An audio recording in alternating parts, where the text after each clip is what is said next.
Hi guys, it's a beautiful day, and this is The Wong Way, and I'm Jeremiah Wong. And today I want to talk about what's the difference. What's the difference between a $40,000 Trimble UX5 and a $5,000 Toughwing PPK? So for me is when I look at these drones that are out now is I think about them more as less of a whole and more of what's inside of these things. What are the parts and components that make these things that allow it to fly, that allow it to do the things that it does? And when you take a look at it in that manner is you realize that a lot of these parts are off-the-shelf components that are shared amongst a lot of different platforms that you see, whether it be a commercially built one or a more DIY hobbyist built one. So like things like the motors, a lot of times you see, rebranded T motors, rebranded Cobra motors. Props, a lot of times you see, they're T-motor props, carbon fiber T-motor props, or the glass fiber APC props. So when it comes to props and motors, a lot of these are just off the shelf. And when it comes to the frames or the platforms that hold everything, that's where some differences can be had. Like let's say the Trimble, I mean that is a custom made for their components that they put in these things.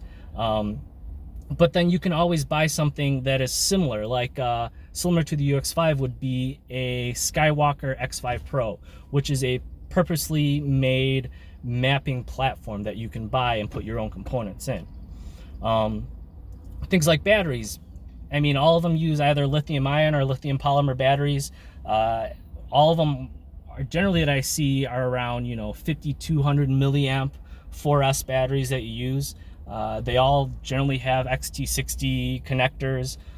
So a lot of the times in when you see these things is there's not much difference between the motors, props, frames, and batteries. The biggest thing that you see that are the difference would be the flight controllers. And even though the flight controllers can be different, the SenseFly the SenseFly EB for sure is proprietary. The one inside the UX5 is proprietary. So even though that the proprietary compared to something like the Toughwing that uses a Pixhawk flight controller, there's not much difference in the way they work. They all do the same exact thing, and you don't really mess with them after you get them. So in terms of the flight controllers, there really isn't much difference because they all work in the same manner, whether it's proprietary or not. So if the parts and components are the same, what else could be different? So how about sensors? A lot of times I see a lot of people go through and they want to compare drones. They want to see, what's the difference in terms of accuracy. I want to get the best one with the best quality.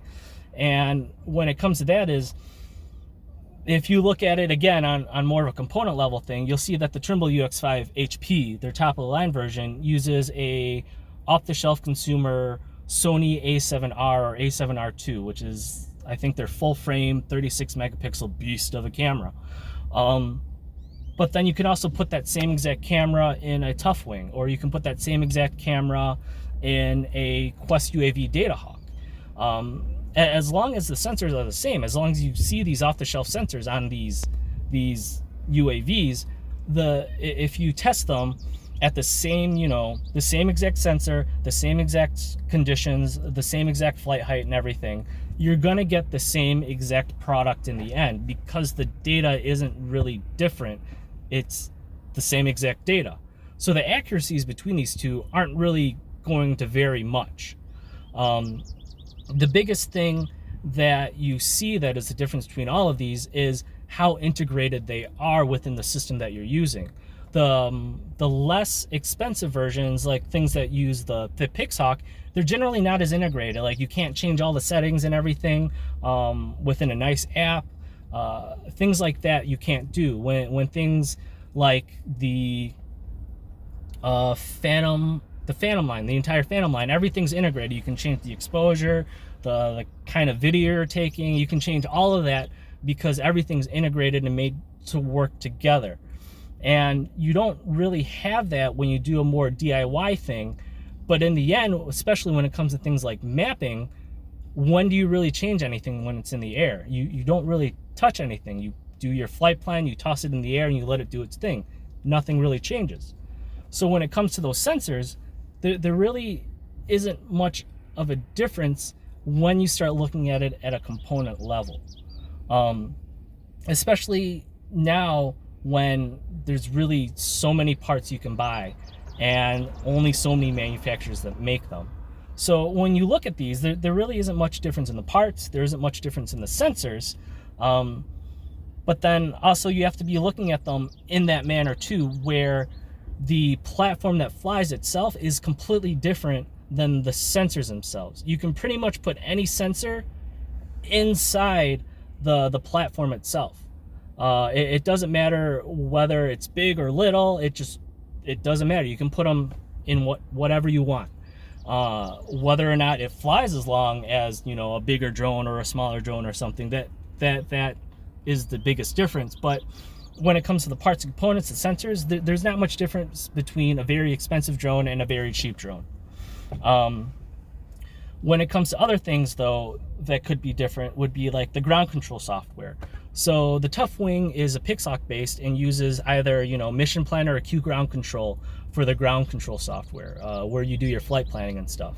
So things like the Trimble UX5 uses their aerial imaging or whatever software they use. I know the SenseFly EB uses eMotion. So the difference between these is in Mission Planner, because it's an open source thing, there's a lot of different things you can change in it. There's a lot of different settings and stuff, which a lot of people can get lost, especially if they don't know what they're doing. Inside, you know, like eMotion, there's only a certain amount of things you can do because everything's locked down. They don't want you to screw anything up. So when it comes to the ground control software, though, is they all do the same thing, just like the flight controllers. They all do the same thing.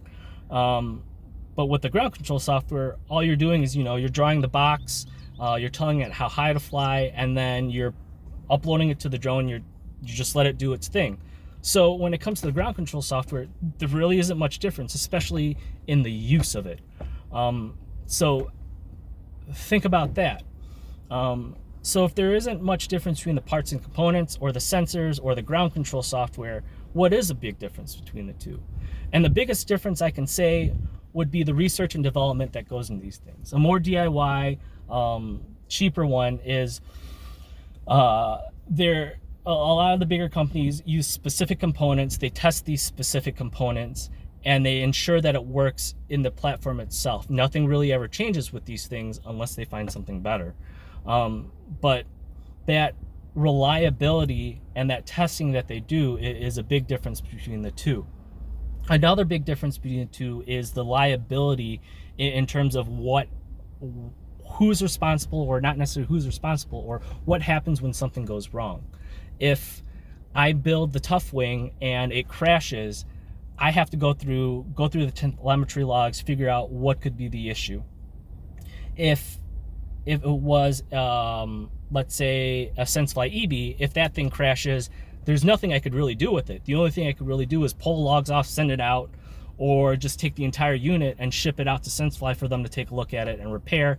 They test it, they fix it, it comes back, you're off and ready to go. Whereas that is not something that you have with something that you build yourself, or the lesser ones that doesn't come with that support. And that ability to, you know, not have all the liability of what you're flying on you.